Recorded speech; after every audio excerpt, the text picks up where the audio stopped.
Hey everybody, it's your girl Kenlo back at it again, the people's platform for the creative community. We have music producer, music creative, editor, the guy who wears all the hats, my guy Jonavin. How you doing? I'm great. Appreciate How are you having me on the show. Of course. I also got a present for you today. Hopefully the value increases by the time they fade, but as you can see, it's a little JustJonavin bracelet. Let me see. The blue goes well with the yellow. Yes, thank you. Bigger than life, huh? Let me get the ad. Yeah, a little There you shameless go. plug in there. There you go. Let me put the joint on. Appreciate you. You already know. You got a mug with you too, right? Okay. Yeah, shout out the Keep It a Bean podcast. Set something up last week with my guy Marcus, the host. So yeah, he came bearing gift like I am bearing gift to you. So I had to return the favor. I see you got a fresh cut. Love that. Yes, it's only an hour fresh. So. As you can still see the shark line. So we gonna get right into it, yo. So who are you before everything, before the music and everything that you're doing now?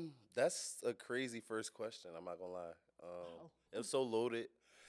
I used to play sports, but I don't know. Like I think even now, like so much of my identity is like wrapped up in being productive and like music and film or whatever. I literally can't remember who I was before I started this, but I mean, I probably was less disciplined, but I don't really know who I was before this, to be honest. That's honest. That's real. Okay. So what came first, the music or producing or filming? Music was always first. Like I said, just a little background because I know you asked that first question. Like music has been a part of my life so much, like without like me even creating. Like I think like the very basic memory is like me and like a warm up line for like a basketball game or like preparing for like a football game, and then you playing your favorite song like back to back. And like I remember those feelings of like having my playlist set and just wanting it to be perfect up to the tip off or up to when the whistle blows. But the first thing I ever did musically was, sing on the beats. And I've evolved a lot since then. So yeah. Okay.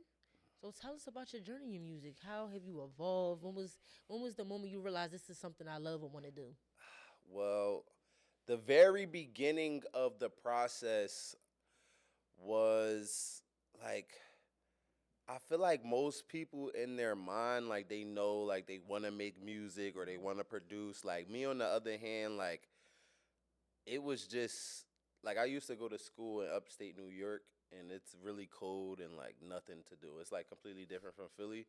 So it's like a lot of times, like once I'm done my work or after I'm done chilling with my friends, it's literally nothing to do. And I'm not like a person that likes to be outside in a sense of like partying or being like around a bunch of people unless it's like, money involved or whatever. But it was something to do like on the weekend, and my friends was like, yo, we got a studio, just come. And like I just came, and then from that moment I went on the song, and right after going on it, I like was chilling with my real friends after, and I'm like playing them the song. They like, oh yo, this is good. And I started playing more people the song. Just like I was always like the person that would put people on the new songs or always be the person that's on aux. So people found like comfort in getting music suggestions from me. So when I just put my stuff in rotation, people never gave me like negative feedback. So yeah, going from there, that was like my very first moment as an artist completely. And then from there, I'm like, it was this producer that went to my school who I was friends with. His name is 2300 Beats. He's a producer from New York. He has some placements with like Pop Smoke, Chloe Bailey. That's dope. Okay. Yeah, R.I.P. Pop Smoke. He was the person that told me, he was like, he was a DJ on campus. He also made music, and he's just a music connoisseur. He's a legend in himself, And I went to him for like, yo, how do you feel about the song? He was like, yo, I like your songs. Like, obviously, you can get better at writing like every artist can do, but the sound and the sonics was there, and I was like, oh yeah. So then I went from that journey to I guess getting validation from somebody whose music opinion that I trusted to like wanting to collaborate more with different producers. Because at this time, I'm just recording, rapping, trying to, make the songs, not necessarily caring too much about the beats. But going on the process of trying to get people to give me beats, I don't know. Like now being a producer, I'm like, I can understand why a producer wouldn't want to give an artist who never made a song a beat. But at the time, I was like, why isn't anybody giving me no beats? Like, I'm trying to spend money. And then obviously nobody's giving me beats, so I just started making them myself because I'm just tired of going to these stone walls trying to get people to do stuff for me and them not even want to. So yeah, that was pretty much the intro into me being an artist and a producer. Is one other story I think that when I first started making music, I had like a random meeting with Geo Bivens. He was like, he had a role at RCA Record. I cannot remember, but it was a pretty high role. And he was trying to tell me like, you can't be an artist and a producer. And then when he said that, I was like, yeah, I was like, that's the same thing I said. I was like, what do you mean? Like, that sounds crazy. Like now, given where I'm at now, I understand why he said it, but that never like it didn't sit well with you. Sit well with me. I'm not gonna lie.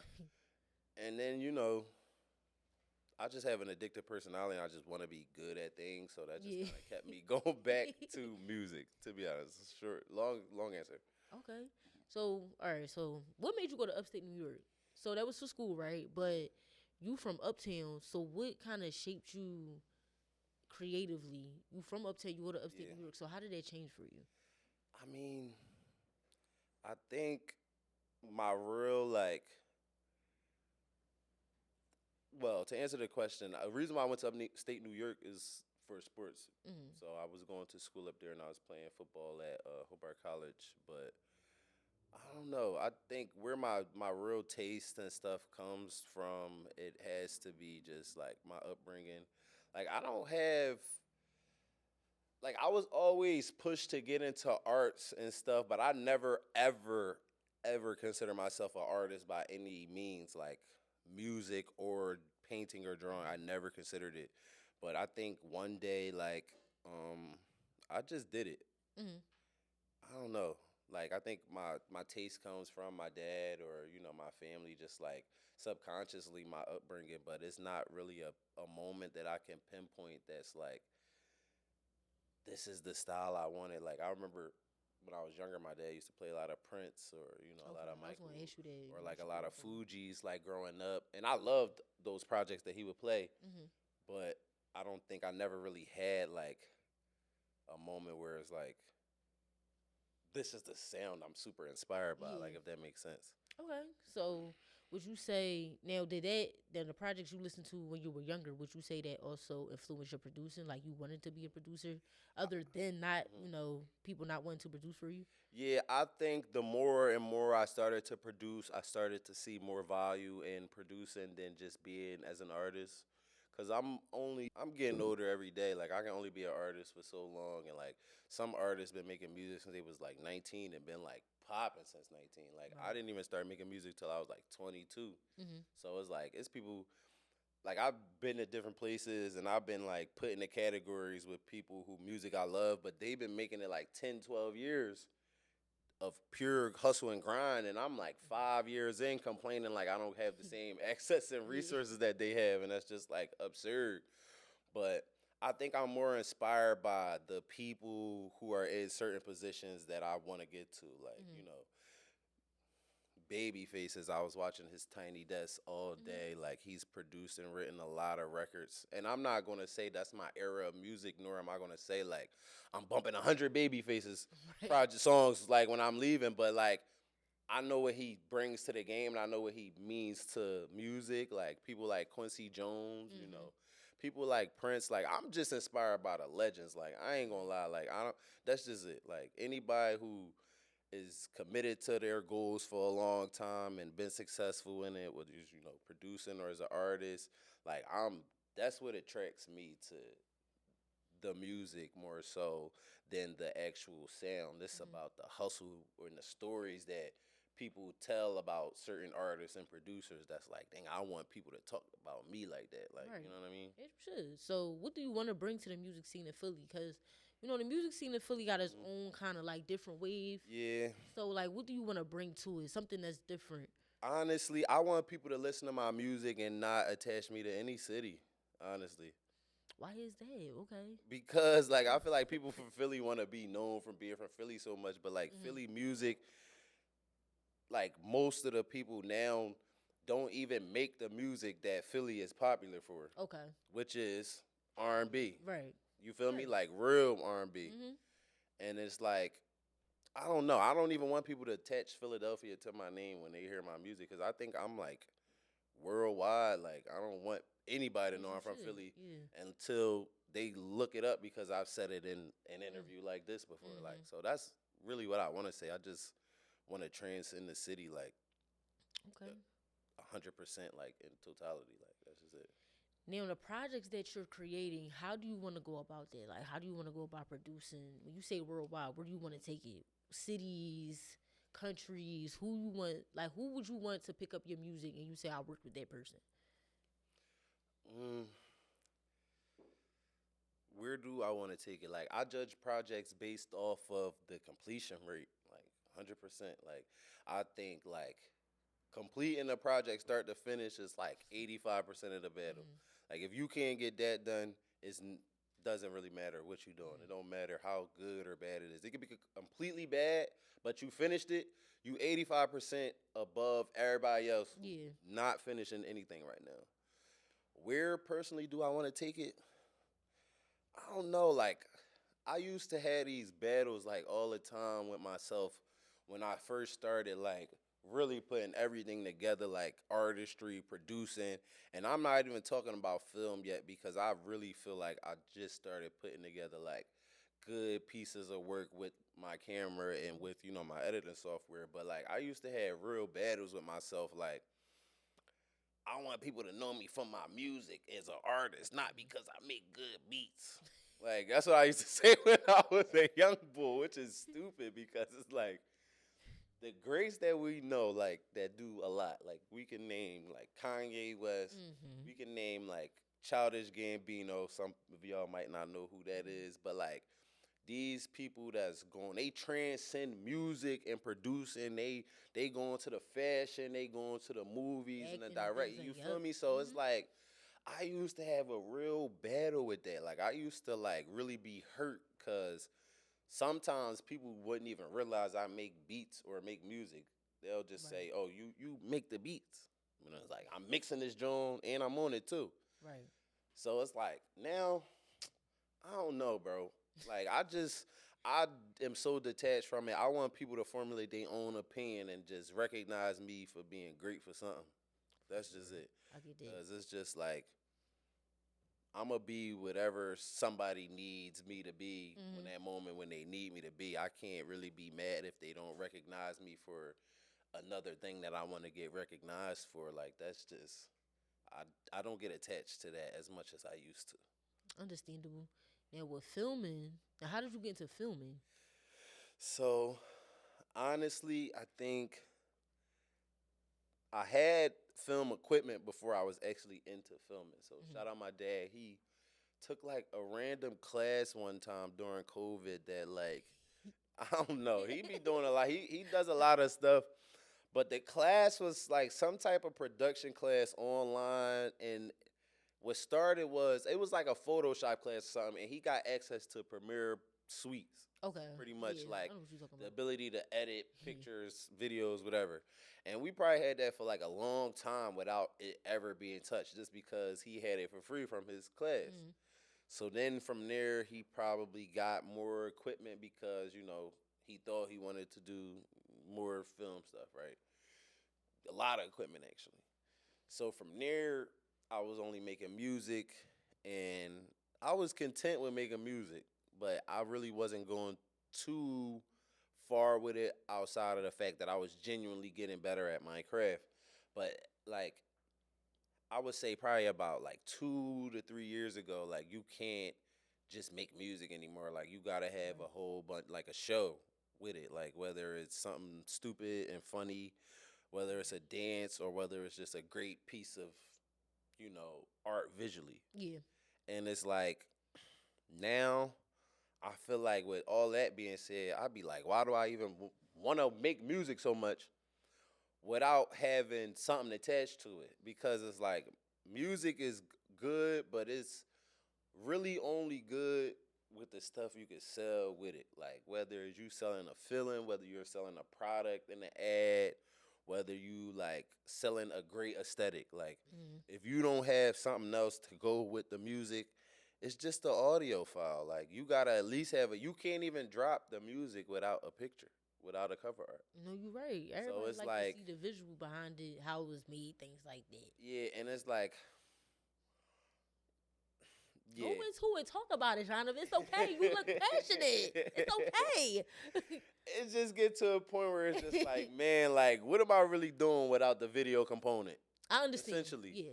So it's like, I had that journey, and then there's also the journey of people just blowing up for just stupid things, like probably like, yeah, that's just the being I think stupid. we all fight with, yeah. And then it's just like, you get questions from your parents who you don't have no job, but you make a good beat, and they like, what are you gonna do with this? And the answer is, I gotta make a video so that I can actually do something with it. You know what I'm saying? So that got me into doing video, but the first video lesson had nothing to do with music or music videos. It was simply like live to tape shows like this. So I kind of started and went on the process of creating my own TV show, my own series called What Does It Mean to Be an Artist. Along that time, along that journey, I also produced a mental health show called Breaking the Stigma.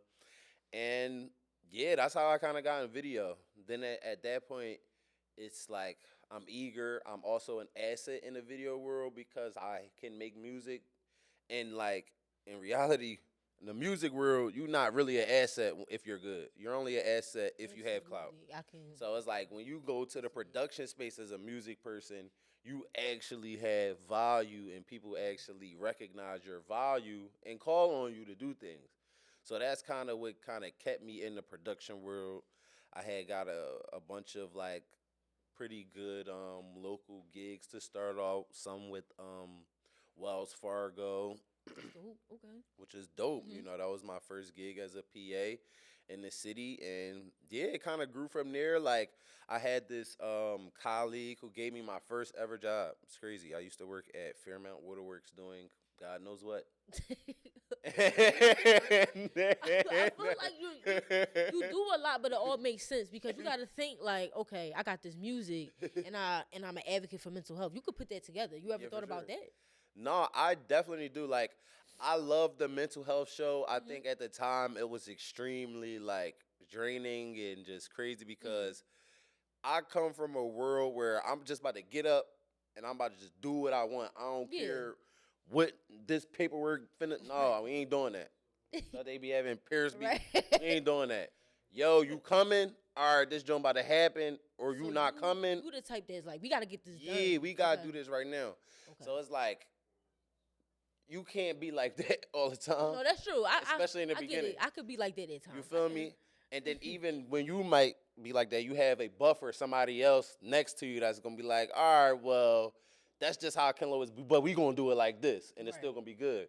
So it's like I had to produce, direct, and be host, and then it's like, it's mental health. This for my people. I can't just be out there saying how I feel. I gotta have some type of research to it. Yeah, of course. You know what I'm saying? And I didn't necessarily feel comfortable like running the show without doing the proper research. And just at the time, producing a show was just extremely hard by myself. But it shows that you care about it. You know what I'm saying? I did care about it, but with that being said, I know for a fact I want to bring it back more this year.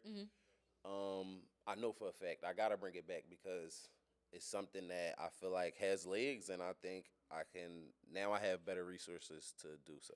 Absolutely. So with that being said, what more can we expect from the music producing and from the shows? Like what do we have in line for 2026?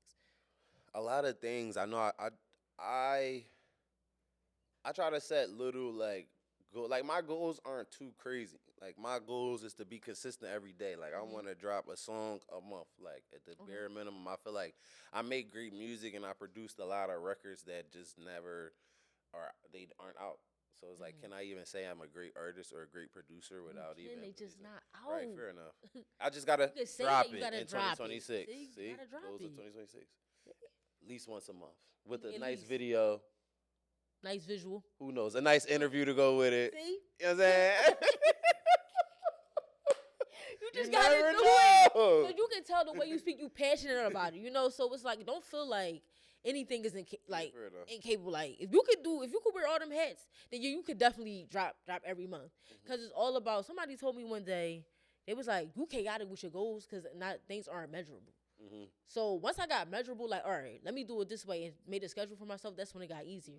And it's not to say you chaotic, you just passionate about what you're doing. You just got to find your flow. That's it. Yeah, I agree with that. Like scheduling whenever I feel lost. Because what's one thing about scheduling is like, I'm a type of person where I used to have 8 things on my list in the morning. And if somebody get in the way of me completing number 3, oh no. Oh yeah, I'm the same way. What's your sign? Pisces. I'm a Virgo. We like it's exact opposites. Yeah, though, you know what I'm saying? It's bad. It's bad. Like my mom used to say, like, you woke up on the wrong side of the bed because I woke up after the time I was supposed to wake up, and now my day is pushed back. And I don't. Yeah, I'm like that type of person. I can't. No. I'm like that type of person. Like if I say I'm supposed to go to the gym at like 9 and it's like 9:15, my day over. I swear. That joint. My day is fucked. Like, it used to be like that. I'm a little better now, but back to what I was saying, like scheduling every time I feel like lost, because it's like you can set 8 things on your goal, and even though like you might think I'm about to get this done in 30, long as you get them done, you really winning. Exactly. And it took a time for me to like understand. I just need to get them done, no matter. Like, don't take 2 months, 3 months to do it now. A month is still valid. But also another thing is when I used to feel like I was lost in my goals, that was just a feeling, and I would just continue to get lost as opposed to just re-evaluating the situation and replanning. So, all in all, planning is just important. I used to get mad if I had a set goal for the week and then on Wednesday I'm like lost, but in reality, I think 2026 I'm just getting better at constantly reevaluating goals, whether it's Monday, Tuesday, Wednesday. It's just a constant thing. I don't allow myself to stay in that state of being lost. Right. And you shouldn't. It's okay. Like, I'm saying that, but I know me. Because you can ask my girlfriend, if one thing ain't right, nothing is right. And that is true. I can't lie about that. But nothing is right. But it's like, the thing about life is like, we gotta stop expecting perfect. Like, no, the perfect is the imperfect. I chase that joint like real bad. You feel me? I lose sleep over trying to just accomplish everything in 24 hours. But like, oh my God, me too. It's just like at the end of the day, you gotta go to sleep sometime. You do. You gotta go to bed. You gotta take a nap. You gotta take a nap. It's okay. Now that leads me into a game. Okay, I'm ready. Be a little. I like the games. Okay, artist edition, y'all. Would you rather perform in a packed club or headline a festival? It's the packed club. The festivals be empty sometimes. And then it's just like I'm looking at the trees. The club's better. You enjoy the nature. If it's video, I'd much rather do a festival because then the lightings I don't gotta worry about the lighting. But if it's just me performing, it's in the club. Yeah, for sure. Spend a day in the studio experimenting with new sounds or a day performing live in front of fans. Experiment with new sounds.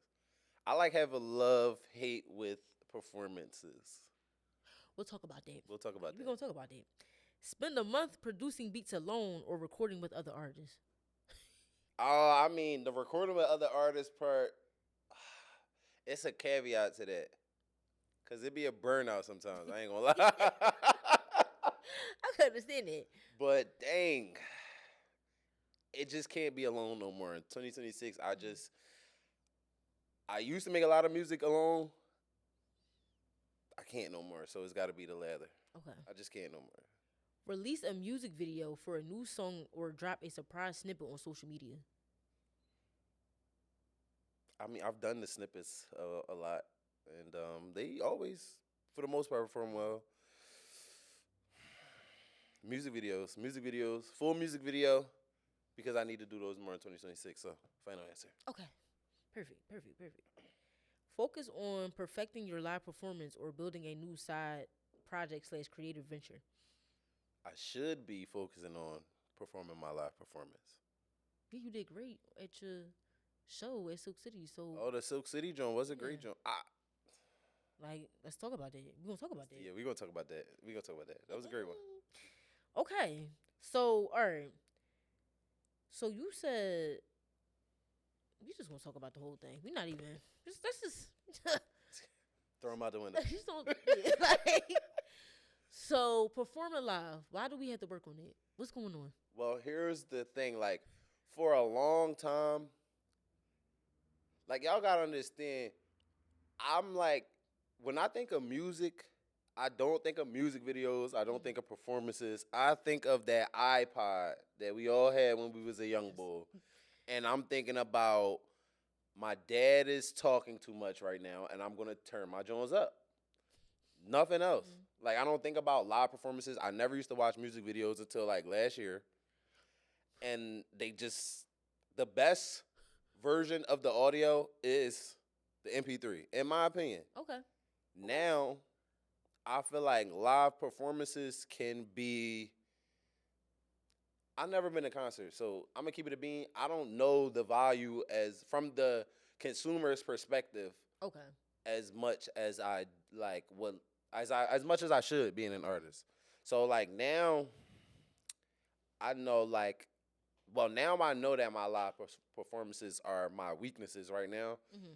I don't like having weaknesses, so now I gotta get better at it. But I don't think it's like gonna be in a way that's traditional to live performances, like me on the mic with my music playing on the MP3. That's not gonna get me to where I want to be. Like, in order for me to be a good live performance person, I'm gonna just have to strip the song down and just sing to people. You know, so it's like So wait. All right. So. No, Jonathan. I'm not going to say so. No, you're going to have to work on it. That's just what it is, Jonathan. No, I have. You're going to have to. I did for like, Kenlo. Don't say it's a weakness because it's something that you're working on. Yeah, I should say I acknowledge it as something that I need to I'm going to get better at. You're just going to get better at it. Like, you seen the crowd at Silk. You did great. And they did like the song. Yes. It's always a surprise when I play my music for people and then like people enjoy it. But most people won't tell you. Most artists won't tell you. When you on stage, you can't hear anything or see anything. I didn't know that. So it's like a lot of times when I'm up there performing, I don't know if people actually liking the songs or not because I can't hear it myself, and I don't know how they receiving it either. So you don't look at their faces like, how do they? I'll be thinking about, am I gonna get my words right?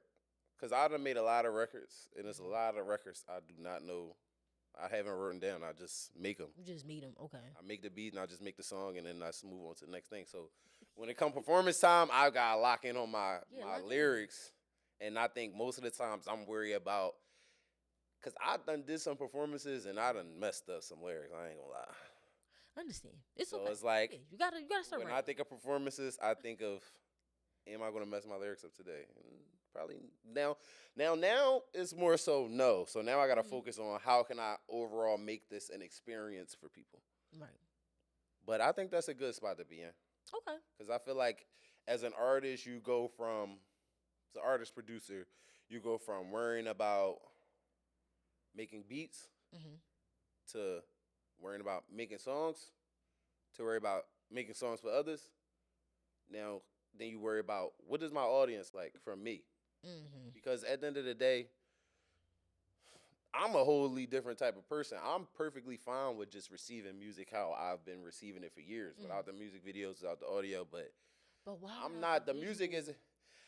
That's just killing me right now. The visuals, you're not trying to shake that. Like, I see the values in the visuals now because it's easier to market yourself with the visual. So it's like now I look at it as, I can't drop no song without no video. We ain't got the video. We ain't got the visualizer. We ain't got nothing. Right. I don't care what the song. Like, we ain't got nothing. We don't got the piece that's gonna promote the song or the video. Like we don't got nothing. But how No do you point even balance coming all out. that anyway? So, like you said, the project has to be complete. Boom. You the producer, you the man singing, you doing it all. How do you balance everything? Because now you talk about getting to the visualizer, but how do you balance the first part?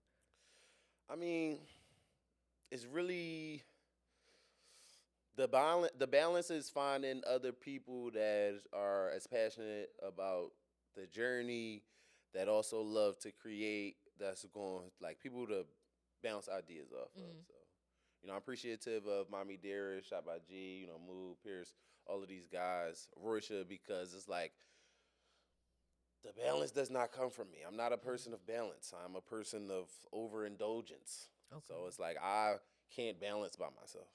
So I can only balance in community.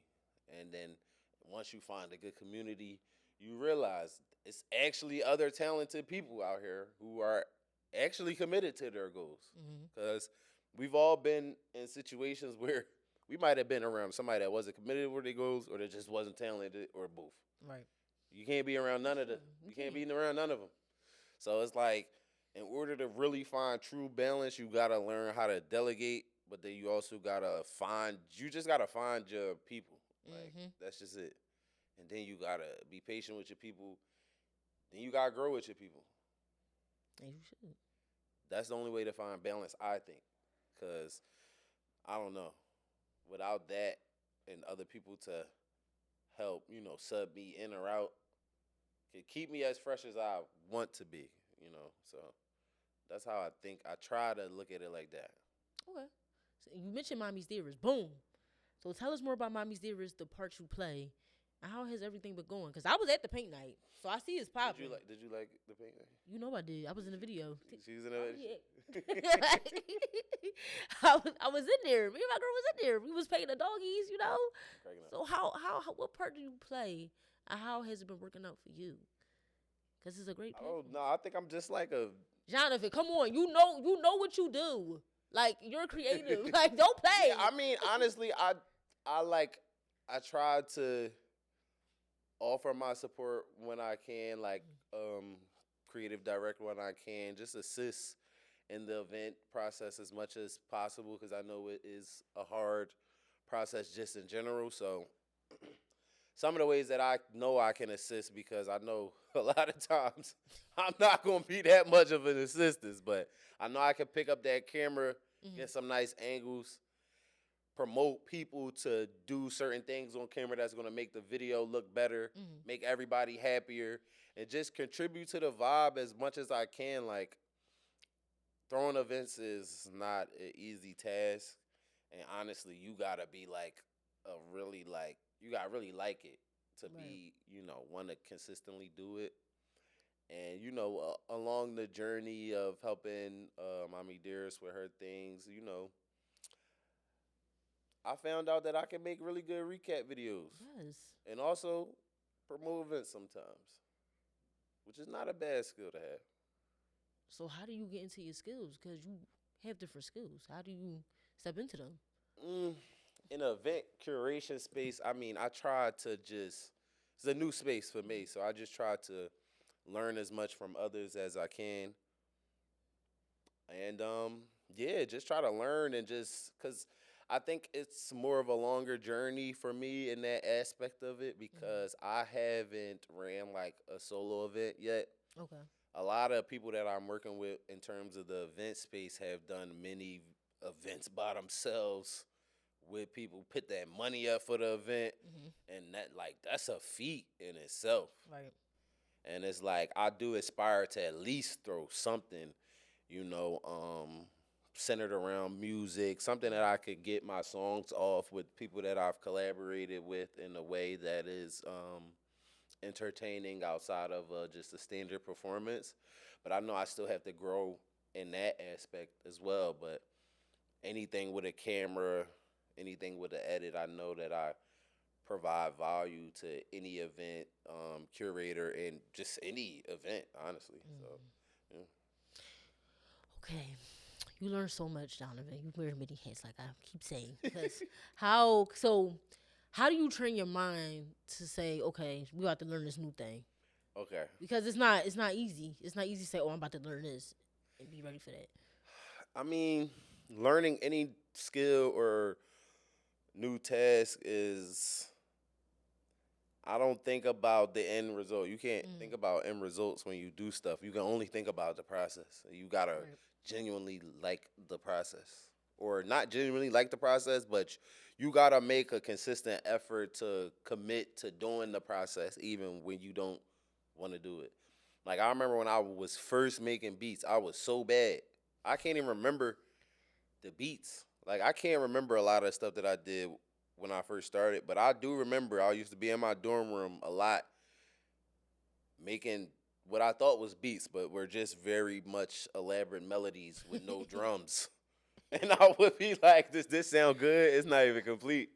And then it's like, I remember like that was the toughest part of the music journey for me because I knew nothing. I knew nothing about music. Knew nothing. So who did you learn? Well, not learn from, but who inspires you as far as producing? Kanye West, Pharrell, anybody in the industry that keeps you going? I mean, I think I'm trying to think if I could even. I don't even know if I could give a top 5 producers, but I give you a top. I give you a top 3. All right, give me top 3. That I Give like. me top 3. No order. Okay. You got Kanye, For sure. legend. It's my uncle. Period. Dr. Dre, Yes. Okay. legend. My uncle. For sure. Quincy Jones, Okay. I'll give you Legend. that. That's your uncle. Pisces, All right. we my uncle.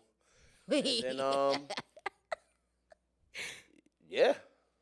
producers, top 3 producers. I'm gonna give Kanye. I'm gonna give it to Kanye. Give it to All Kanye. right.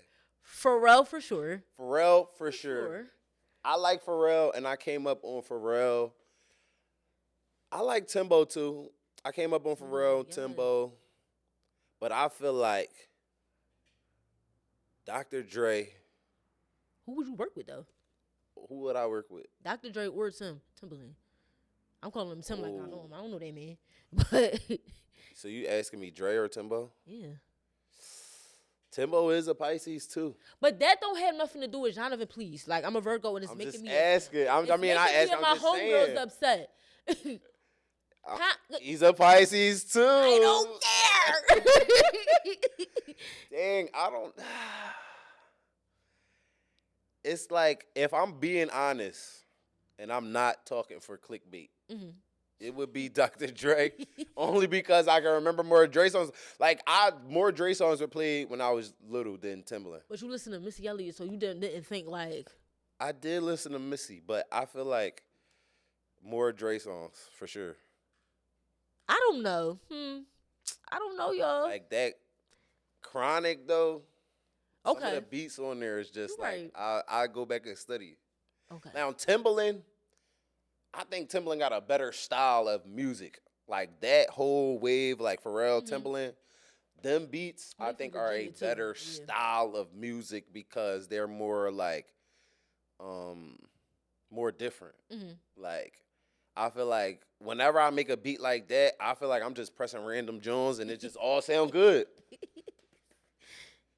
I swear. What machine do you use? FL Studio. I think it's a. So you do it like on digitally, like not on the pad? Cause I used to be a music producer, y'all, when I was in my heyday. It was fun. Like I had a drum machine, and I forgot what it's called. It's like this MIDI keyboard. No, it wasn't a MIDI keyboard. It was like like you turn it on, it light up blue, and it was something. I got it from the Ash store, and I was like, yeah, I want that. And I just started making beats, and I was doing it. It was real cute. How do you feel about the process? It was fun, and then it's just like, it always takes one parent. Oh, that's just a hobby. All right, cook you. I was cooked. I said, okay, well, I talk too much, so now I'm a journalist. So we went from making beats and never on the couch. Boom. That's how we got here. I'm trying to think. Like my dad, he never said my music was mid. Oh, my dad liked my beats. He just said, oh, we can do better. We can do better. Like, I'm trying to think. He never said any of my stuff was mid. I mean, it probably was mid. Maybe he was being nice, but I don't think he, like, I don't know. Like still to this day, I've never had anybody say my stuff was mid. I'm standing on that. That's good though. But you a Pisces, so y'all talk a lot of shit. No shit. Y'all be saying like, "Oh yeah, I'm the best to ever do it." No shade is crazy. Y'all do like I will say about the Pisces. Y'all are very confident people. I love it down though. I'll say because it feeds into your delusion. Yes. Need a little bit of delusion to be great. Y'all need delusion to be great. Because one thing about a Virgo, I'ma stand on like, look, if it's bad, that's not hitting the air. Sorry, it was terrible. Sorry, I can't. Sometimes I can't stand in my delusion because I think it's too far. Like, and that's the thing about Pisces and Virgos. I think my delusion is too far. No, like, your delusion is like, yeah, this is not enough. But this is not about signs. Right. We need to do a signs joint now. You know. Whew, I would eat these signs up. But I'm a Virgo, so that's wrong. That's wrong. but back to the topic at hand. Speaking of who you will work with, who have you worked with? I've worked with a lot in production. Like I've said, I worked with Wells Fargo. I worked with Druski, Timbaland as well. I worked with a lot of my friends. I gotta get a moment to give them their shine. Shot by G does a lot of video stuff for me. He's a good producer. Roy, we have some songs coming out. My friend Scotty Savvy. I love Scotty. That's like my longest collaborator. My guy Swami from New York. I can't even think right now. But like I hate when people ask the artist that question and they don't say they friends or people that they really work with. No, like, that's why true. not say the people that you really work with? Because people, like you said, be clickbait. Like, or we on the interview, you say it, they be like, why you would have just said Druski and Timbaland, people would have rolled it. But no, you did the right thing. I hate when they don't say the people that they actually work with. That's annoying to me. But yeah. No. So, all right, say in 5 years, all right, you keep producing, right? We hope so. Like, don't stop. Mm-hmm. Who else would you work with? And why? These is like I'll give you this, right? So I just met literally this child prodigy, right? Mm-hmm. He's like 17, he plays the keys, and he sings. Mm-hmm. I hope in 5 years I'm working with him. Like I don't want to work with nobody that's popping. I want to be known for having people popping. Like I don't really care about if I meet. I don't care about working with like a core or like a lights or like. I want to be like. When the story's said and done, I want it to be like, this John Lane, then this everybody else Lane. These all the people he found. And these all the people that he helped get to a certain extent. As a like, oh, I'm working with Lights or Core and they put me on. Or not the put me on mantra, but like, I feel better when I worked with somebody and they experience success because of that moment and they got an opportunity to bring their stuff to a bigger platform. Like I want to make stars. Like I don't really care to work with people that's already there. Mm-hmm. You know, unless the money, right? You know what I'm saying? But outside of that, it's like I want to just help people rise to stardom. Would you be the next Skinny Gambles? I think I'm gonna be. Honestly, I think I'm gonna be bigger than everybody. I'm not gonna lie. Hey, you should definitely say that. You should definitely walk in it because like everything you're telling me, I feel like okay, you are building yourself up. You already in your lane. I feel like you could definitely make other people stars because you know what to do. You're willing to learn. And I think like even in the beginning, it's like I always like making it, like making my stuff, or I fell in love with. Coming like from a mid producer and artist to a good producer and artist. Right. So it's like, how can I recreate those like many a times? Because like I want to be somebody that's made records with every genre. People that listen to my songs don't even know I made the song. So you would make a country song? Keep it a bean. No, Keep It a Bean, I would because I think, country, you make a country song. Look like you probably ain't never going to work no more now. You make a rap song, you probably got to work, rest of the month. But something different. You want to be outside the box. That's what I'm hearing. You want to stay outside the box. I want to be the box. Okay. The box that's moving and grooving. Being in different rooms, I like that. Do you want to create your own management team, your own like record label? I did. It's funny you said that because the end of 2025, I started thinking about starting a label because it's like, again, I have records with so many people, like so many underground artists, so many up and coming artists, so many up and coming producers. It's just like, it's really hard to manage how to release and distribute these records.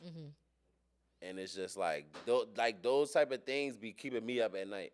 Cause it's like, these ain't just regular artists. These like people that I've been with like over an extensive period of time.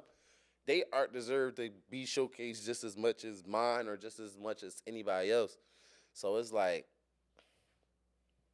the only answer that I could think about was a label, honestly. But like, I don't know how it was gonna go if I'm my friend that I made music with since the beginning. Yeah. Do you want to be in my label? Like, how's that gonna go? But we're friends. Right. Like, I don't know how that's gonna go. But I feel like, you know what I'm saying, though? It's like, okay, like this is like Issa Rae. Okay, she's a writer, but she networked with her friends. That's how she is where she is today. So I would say, okay, you create a label, but you use your friends as the team. You got the producer, you got the photographer, you got a videographer. So everybody wins. You win, the team win, everybody you love wins. Boom. Yeah, in theory, but I feel like, here's the thing. Music and entertainment is a treacherous game, bro. Like, so are you trying to learn the system of it? I feel like I understand the system good enough now. Now, granted, that does not mean I'm not going to learn more. That does not mean I don't value learning more or what. Like, I'm going to learn more, and I'm going to go on that journey to continue to learn more. I still feel like I know enough, but I think it's just like music, bro, and just entertainment. Like, you lose so many friends in this shit. It's like, in the creative period, you lose a lot of people. Or it's so many people that make great art, and you like, I need this person to help me make art. Right. This don't even make music no more. Like, it'd be like, it do get annoying because it's like, you had talent, I need you on the team. I get it. And it's just like, so much come with this shit, bro. It's just like, but how do you keep going? And then to further my point, it's like every good group I used to produce for a great good girl group. They had a lot of followers. They don't even make music no more, bro. So it's like, you feeling way about that. That shit hurt because they was tough. But it's just like, so many good groups, they get together and then they just all go their separate ways. But like, granted, the whole purpose is to build up to a point to where we all can establish ourselves as individuals. But it's just like, man, I ain't about to help all these niggas get there in an 8. You can't. Now they about to go. You can't. Because they got to believe in themselves just as much as you believe in them. Yeah. And then you get in a lot of situations like that where it's like, you the artist. You're real passionate about like making somebody a star. Like, you're pissed. It's okay. They gotta believe in themselves first, though. You can't be the producer and the therapist. Boo. It's okay. And that's I think, honestly, if I was. Okay. Go ahead. I'm trying not to read. I'm trying not to read you on set. It's okay. Like, Mike start peeking. We love your passion, but how do you maintain that? Like, how do you wake up every day? You know what? I'm gonna just keep going because this is what I love. Don't shake your head. I know. Honestly, I'm just a psychopath. I tell everybody, I'm literally a psychopath. Oh, we know you're a psychopath. I'm literally a psychopath. So am I. So it's like, I don't know, bro. Like, I just want to be better than everybody. You like, already better because you're doing it. That's the first step. Waking up and doing it. Yeah, like, I think, I'm a self-motivating person. I think my goals alone and just being able to do exactly that I said I wanted to do is me finding joy, you know, because that's joyous to me. Completing my goals.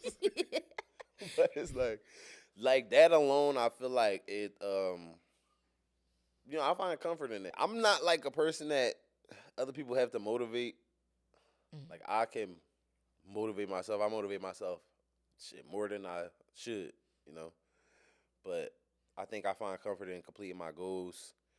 and bro, like, just being, but like, if I'm gonna tell you, like, if I go to try to interact with somebody in music, and the situation don't go how I need that joint to go, oh yeah, that's all the motivation I need. You over it? Yeah, he gotta go, she gotta go. That's it. That's it. Like, you not even. You gotta come off this ladder.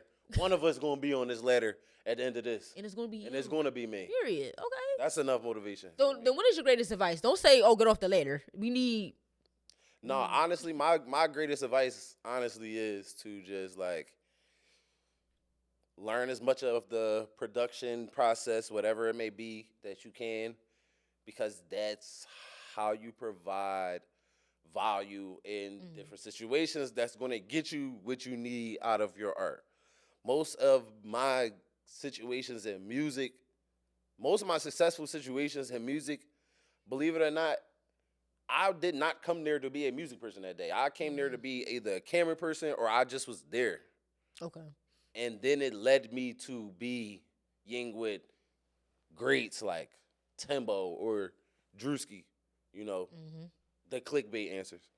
But it's but it's like I didn't get those moments because I'm like a good musician or producer. Like I got those moments from just being like a person that just literally likes to get stuff done and like that moves with a sense of urgency.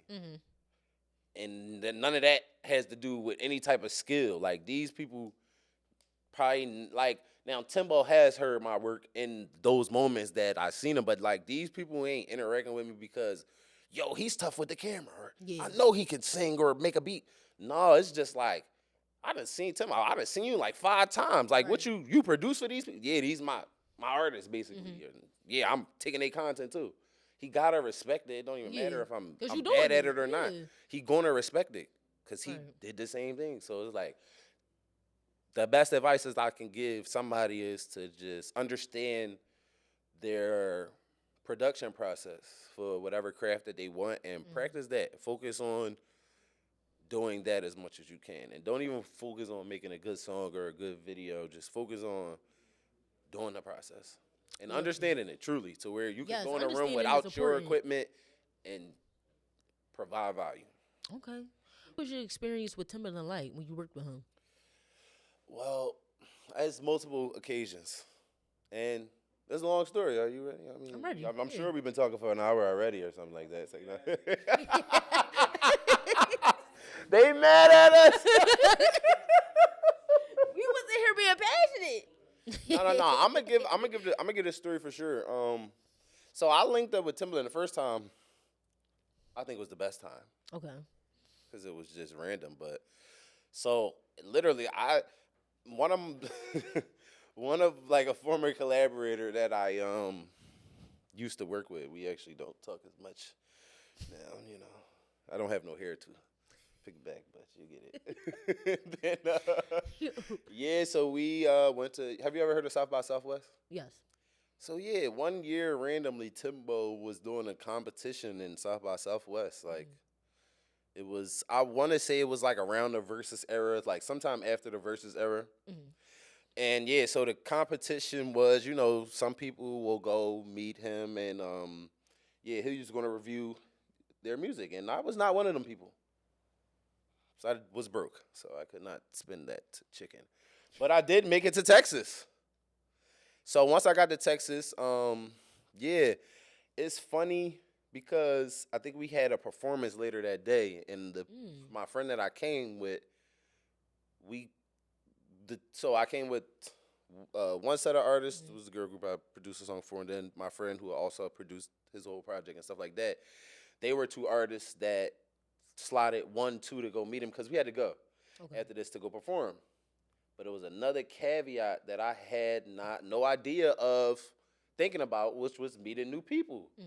So I actually met a great artist from Australia named Kirkland, and we are still friends to this day. Shout out Kirkland because I love his music. He makes alternative music, but I got to start with that first because he won the Timbaland joint. I was there capturing it and meeting him and just parlaying off everybody else, essentially, off of everybody else's relationship with him. So first person that went up, I met Kirkland in the line because we're waiting. He wanted me to get some footage for him, like, because he's coming from Australia. He sold me on the story. He came all the way from Australia. He won one of his competitions that he does on Instagram or whatever, Timbaland, and he came to the U.S. Okay. And I just got lucky because I had a camera that day, honestly, and I was early. So first person that goes up, I'm there. We walk into the room. I'm just videographer, mind you. So my friend, I thought he was going to play all the songs that we worked on prior to coming to this moment. He actually played none. Mm-hmm. So we get in front of Timbaland. We get our story, and at this point, I'm just making sure I don't mess my camera stuff up because it's Timbaland. Timbaland's like right here, and I'm like right here. Uh-huh.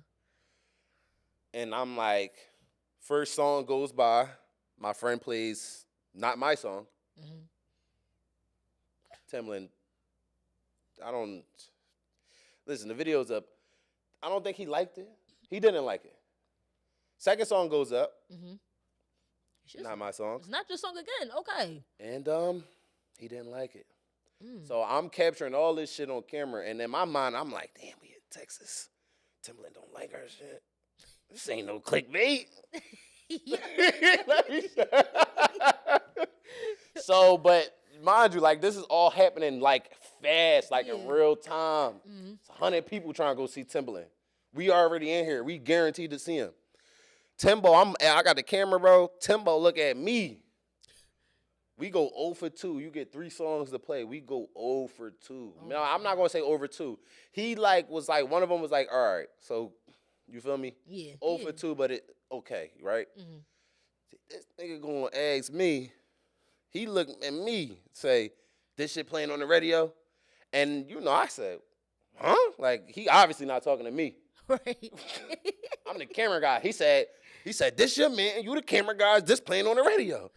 I said, damn, first, this the number one person he took for the day. This how he coming. This nigga's crazy.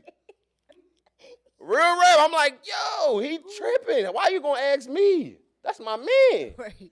What am I gonna say? Right, like, I ain't gonna lie. I ain't like the songs, but that's my man, so I'm like, I didn't really know what to say. Right. All I said, like, he looking at my soul, it felt like. He was a serious. Legend, like, he dead serious. So I said, I'm gonna keep it a bean. This my man. We got songs together, but he ain't played my shit yet, so I don't know what the fuck.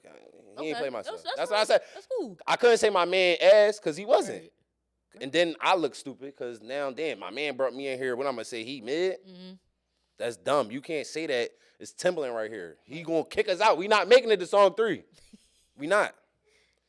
So then that's when Timbo comes up and says, all right, yeah, he hyped now. So I'm like, all right, bet, get us one more song. See, you know what to do. So he talking about what song you want to play. And if anybody know me, the worst thing I do is pick songs. If somebody asking me what song to play, I'm going to pick the worst song I got. But I gave 2 options. I thought he was going, like, a trap beer joint. But he also, my friend picked the song, and I did the hook on. So I'm the first thing that you hear, and the beat was good. It's a unique beat. So, yeah, we got a dub on that one. We made it to the next round on that. Yeah.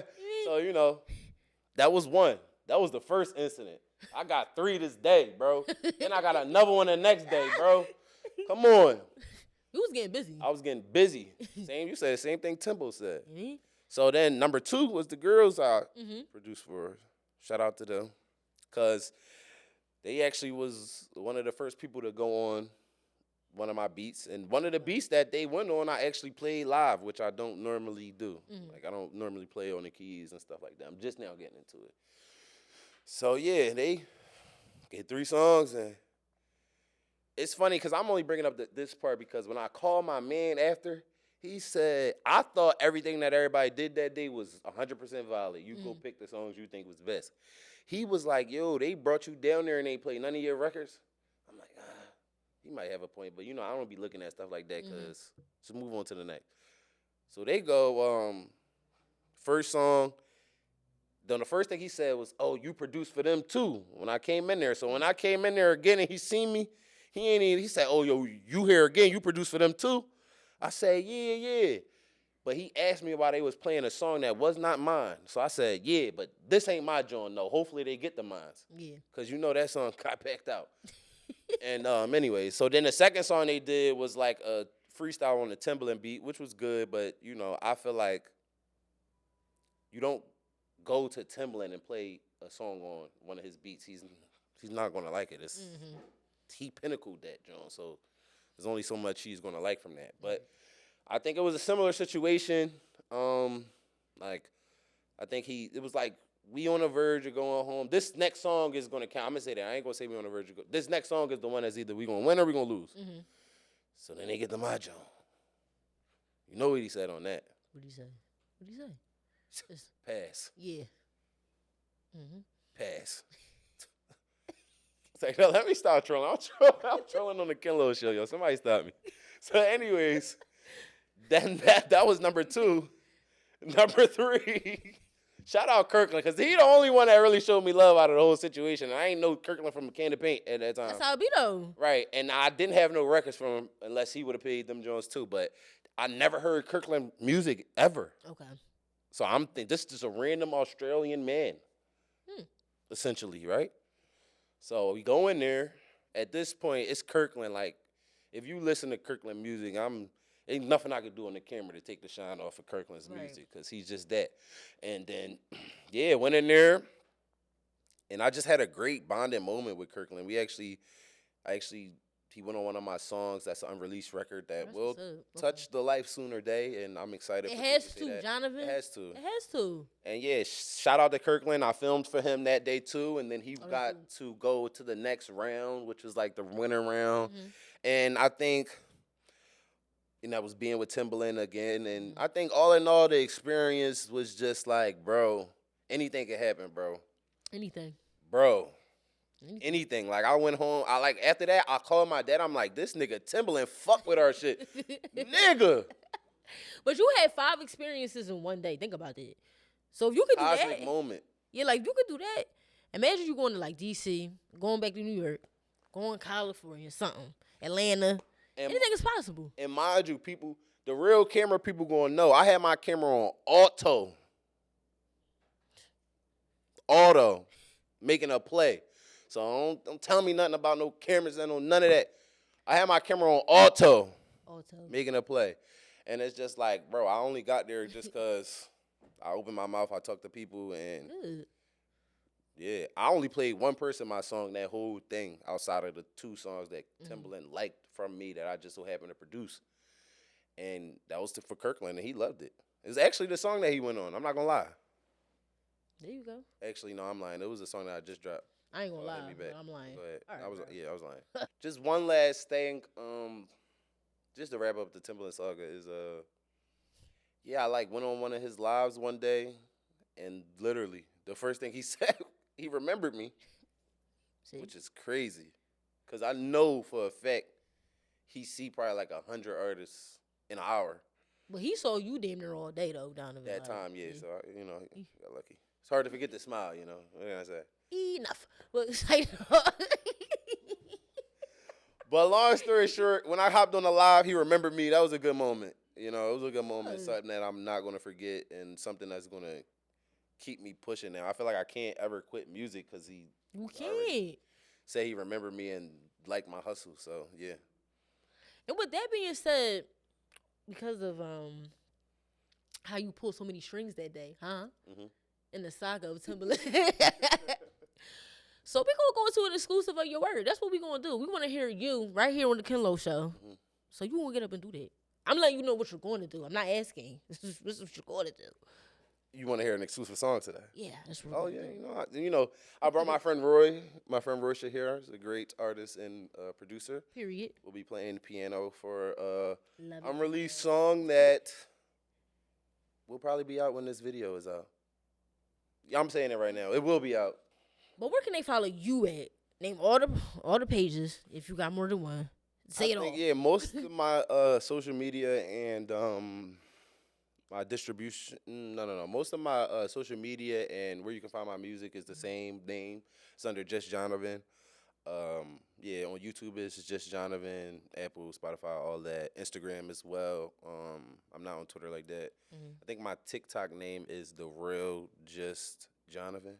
So follow that because I'm building that right now, and definitely follow my YouTube. I'm building those two things right now for sure. Okay. And you already know.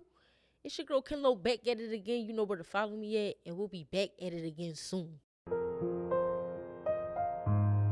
How y'all doing? It's your boy Just Jonavin, and we're live at the Kenlo show. This song is called Throwing Stones featuring the lovely Roysha.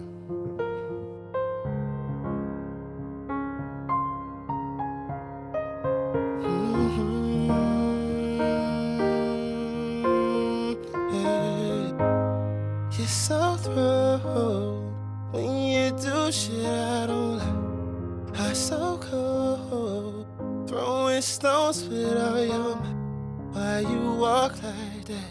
Why would you walk right out my life? Why you talk like that? Why would you say shit out of spite? I should've left your ass a century ago. You're like a drug, you're so medicinal, baby. I've been off track some lately, searching for answers, baby. Contemplating all.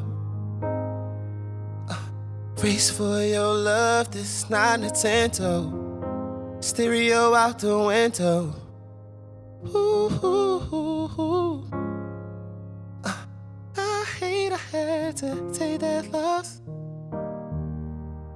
Shit you don't notice is you're off me.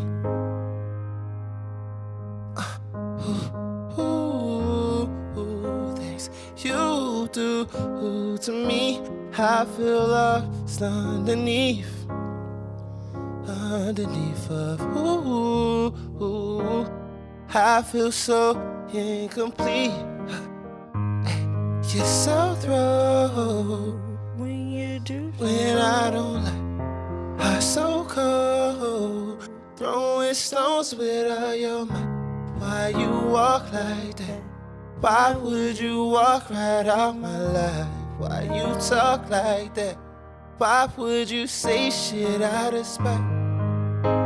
You started off in the shit, and I don't wanna do too much, but you say I never do enough. You're acting all innocent. You started off in the shit, and I don't wanna do too much, but you say I never do enough. And I know that people change. But after all that we've been through, you still stay the same. Stuck in the middle, got me strung like a fiddle. And I wanna be done, but you're my one. You're so through when you do shit I don't like. I'm so cold, throwing stones without your mind. Why you walk like that?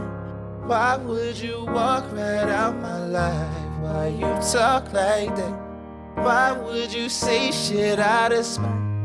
You're so through when you do shit I don't like. Heart so cold, without your might.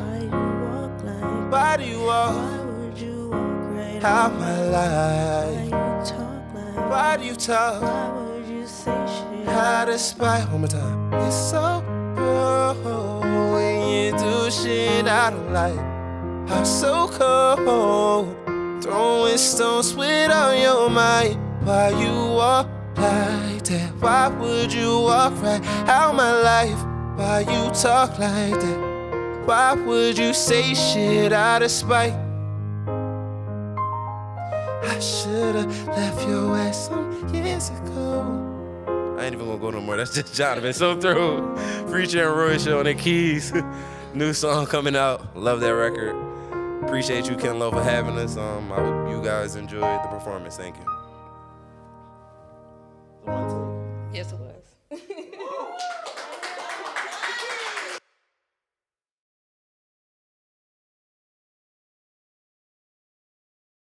in.